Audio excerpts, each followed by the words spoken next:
Les élections législatives françaises du 21 juin et du 5 juillet 1857 ont renouvelé pour la première fois le corps législatif du Second Empire français.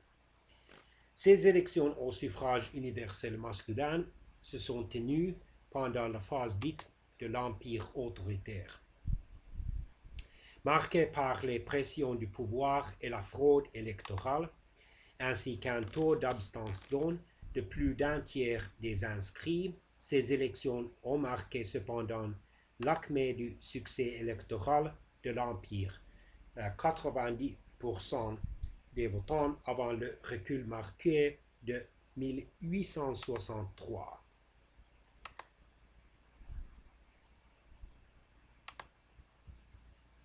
Malgré le succès des candidats officiels,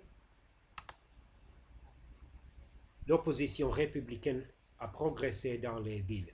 Elle a échoué de justesse à Lille et elle a obtenu un siège à Lyon. À Paris, ils ont obtenu 5 des 10 circonscriptions électorales dans le centre et l'est. Avec les partiels de 1858, ils ont remporté 2 des 3 sièges vacants à Paris. À la suite de cette progression relative de l'opposition républicaine, l'empereur a refusé de remettre en cause le suffrage universel masculin, comme le lui a demandé son entourage, en particulier le ministre d'État Foule. Faire voter les campagnes est en effet à l'époque un moyen sûr de contrer l'opposition républicaine majoritairement présente dans les villes, d'autant plus que les soutiens apportés aux candidats officiels a permis de biaiser nettement les résultats.